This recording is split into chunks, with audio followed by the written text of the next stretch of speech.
Hello friends, good morning. Welcome my YouTube channel DR education Changan. मैं रीता यादव। आज history super TET history की second class है। इससे पहले एक क्लास हो गई है। जो लोग नहीं देखे हैं हमारे YouTube channel DR education Changan by Rita Yadav search करके आप लोग देख सकते हैं। तो देखिए, आप लोगों से मैं ये बता दूं कि जो हिस्ट्री यानी इतिहास से जितने भी क्वेश्चन एग्ज़ाम में पूछे जाते हैं सब आप लोगों का क्लियर हो जाएगा। डेली मेरे क्लास को देखिए। तो आप लोगों से मैं ये बताना चाहती हूँ कि सभी एग्ज़ाम के लिए एक क्लास बहुत ही हेल्पफुल रहेगी। तो देखिए, इससे पहले 31 क्वेश्चन करा दिए हैं। आज उससे आगे देखिए क्या है। लोथल किस नदी के तट पर बसा था? तो लोथल भोगवा नदी के तट पर बसा था। किस नदी के तट पर बसा था? भोगवा नदी के तट पर बसा था। नेक्स्ट क्वेश्चन देखिए। कालीबंगा किस नदी के तट पर स्थित है? तो घंघर नदी के तट पर स्थित है। किस नदी के? घंघर नदी के, जो कालीबंगा है। नेक्स्ट क्वेश्चन देखिए। हड़प्पा सभ्यता का मुख्य बंदरगाह कहाँ था? तो हड़प्पा सभ्यता का मुख्य बंदरगाह लोथल में था। कहाँ था? लोथल था हड़प्पा सभ्यता का जो मुख्य बंदरगाह था। देखिए, इसमें अगला क्वेश्चन क्या है। वैदिक सभ्यता के निर्माता कौन थे? तो वैदिक सभ्यता के निर्माता आर्य थे। कौन थे? आर्य थे। तो आप लोगों से मैं ये बता दूं कि जो लोग मेरे चैनल को सब्सक्राइब नहीं किए हैं प्लीज़ एक बार मेरे चैनल को सब्सक्राइब कर लीजिए, लाइक कीजिए और शेयर कीजिए। जो भी क्लास दी जा रही है निःशुल्क दी जा रही है, सभी एग्ज़ाम को ध्यान में रखते हुए दी जा रही है।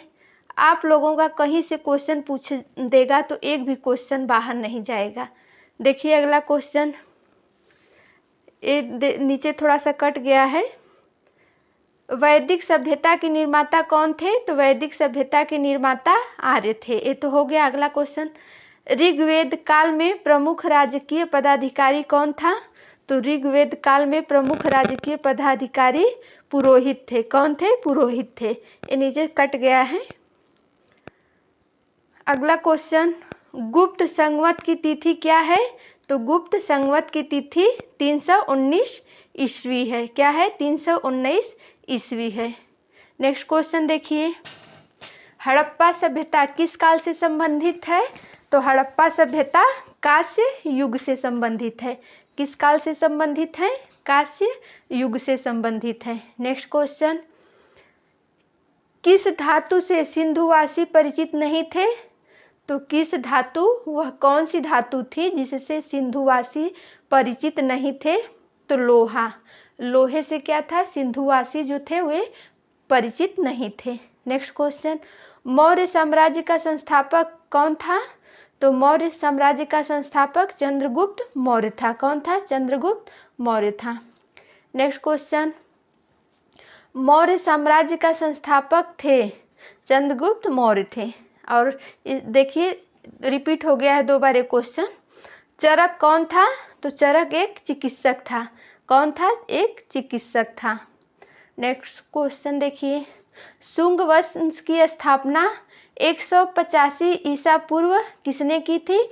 तो शुंग वंश की जो स्थापना थी 185 ईसा पूर्व पुष्यमित्र ने की। किसने की? पुष्यमित्र ने की। किसकी स्थापना? शुंग वंश की स्थापना किस ईसा पूर्व में? तो 185 ईसा पूर्व में की थी। क्वेश्चन हमेशा घुमा फिरा के पूछता है तो आप लोग ध्यान दीजिएगा। नेक्स्ट क्वेश्चन देखिए, मौर्यों के बाद दक्षिण भारत में सबसे प्रभावशाली राज्य कौन सा है? कौन सा था? तो मौर्यों के बाद दक्षिण भारत में सबसे प्रभावशाली राज्य सातवाहन है। क्या है? सातवाहन है। नेक्स्ट क्वेश्चन, उड़ीसा में कोणार्क मंदिर का निर्माण किसने करवाया था? तो उड़ीसा में कोणार्क मंदिर का निर्माण नरसिंह देव ने करवाया था। किसने करवाया था? नरसिंह देव ने करवाया था। आप लोगों से मैं बता दूं कि एक क्वेश्चन बहुत बार पूछा गया है और ये बहुत इम्पोर्टेंट क्वेश्चन है। इस पे आप लोग ज़्यादा ध्यान दीजिएगा। जो उड़ीसा में कोणार्क मंदिर है किसने बनवाया था? नरसिंह देव ने बनवाया था। नेक्स्ट क्वेश्चन, चंद्रगुप्त विक्रमादित्य के दरबार में नवरत्नों में सबसे अधिक प्रसिद्ध था? तो नवरत्नों में सबसे अधिक प्रसिद्ध क्या था जो चंद्रगुप्त विक्रमादित्य के दरबार में था? तो वो कौन थे? कालिदास। कौन थे? कालिदास। नेक्स्ट क्वेश्चन, चंद्रगुप्त द्वितीय को विक्रमादित्य क्यों कहा जाता था? तो चंद्रगुप्त द्वितीय को विक्रमादित्य उज्जैन शासकों पर विजय के फलस्वरूप कहा जाता था। किस लिए कहा जाता था? उज्जैन शासकों पर विजय के फलस्वरूप कहा जाता था। नेक्स्ट क्वेश्चन, कांचीपुरम का कैलाशनाथ मंदिर किसके आदेश पर निर्मित हुआ था? तो जो कांचीपुरम का कैलाश मंदिर है वो किसके मतलब कि आदेश पर निर्मित हुआ था? तो नरसिंह वर्मन के। किसके? नरसिंह वर्मन के। नेक्स्ट क्वेश्चन, चट्टानों को काटकर महाबलीपुरम का मंदिर किसके द्वारा बनवाया गया? तो चट्टानों को काटकर महाबलीपुरम का मंदिर पल्लव के द्वारा बनवाया गया था। किसके द्वारा? पल्लव के द्वारा। क्वेश्चन कभी घुमा के ऐसे भी पूछ देता है कि पल्लव के द्वारा क्या बनवाया गया था? तो चट्टानों को काटकर महाबलीपुरम का मंदिर बनवाया गया था। नेक्स्ट क्वेश्चन, गुर्जर प्रतिहार वंश की स्थापना किसने की थी? तो गुर्जर प्रतिहार वंश की स्थापना नग भट्ट ने की थी। किसने की थी? नग भट्ट ने की थी। नेक्स्ट क्वेश्चन, गौड़ीय संप्रदाय की स्थापना किसने की थी? तो जो गौड़ीय संप्रदाय की स्थापना चैतन्य ने की थी। किसने की थी? चैतन्य ने की थी। देखिए ये हिस्ट्री के बहुत ही इम्पोर्टेंट क्वेश्चन हैं जो सभी एग्जाम में पूछे जाते हैं, तो आप लोग ध्यान दीजिएगा। जो भी हिस्ट्री में क्वेश्चन पूछा जाएगा तो आप लोगों का अगर डेली क्लास देखते हैं तो आप लोगों का तैयार हो जाएगा। किसी भी एग्ज़ाम की तैयारी कर रहे हैं सब जगह बहुत ही हेल्प मिलेगी। नेक्स्ट क्वेश्चन देखिए, दासबोध नामक ग्रंथ के रचयिता कौन थे? तो दासबोध नामक ग्रंथ के रचयिता रामदास थे। कौन थे? रामदास थे। नेक्स्ट क्वेश्चन देखिए क्या है, सतनामी संप्रदाय के संस्थापक कौन थे? तो सतनामी संप्रदाय के संस्थापक जगजीवन है। कौन है? जगजीवन है। नेक्स्ट क्वेश्चन देखिए, किन संतों को आलवर कहा जाता है? तो वैष्णव संतों को आलवर कहा जाता है। किन संतों को? वैष्णव संतों को आलवर कहा जाता है। नेक्स्ट क्वेश्चन देखिए, राधा कृष्ण की भक्ति को लोकप्रिय बनाने वाले वैष्णव संत थे।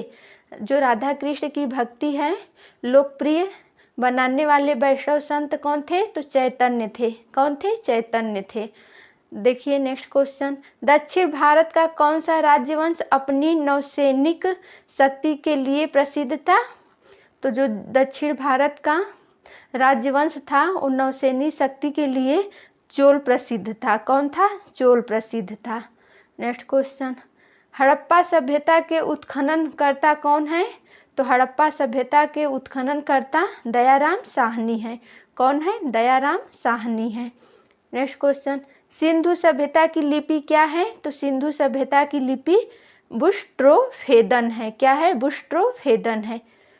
तो आज आप लोगों का 30 क्वेश्चन क्लियर हो गया।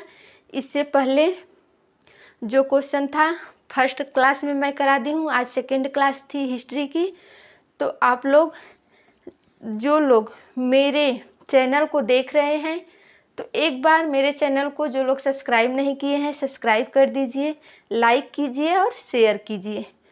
सभी एग्ज़ाम में आप लोगों को बहुत ही हेल्प मिलेगा। आप लोग डेली नोट्स बनाइए। जिसके पास नोट्स बनाने की टाइम नहीं है क्लास को एक बार दो बार देखिए। तो चलिए आज के क्लास में इतना ही।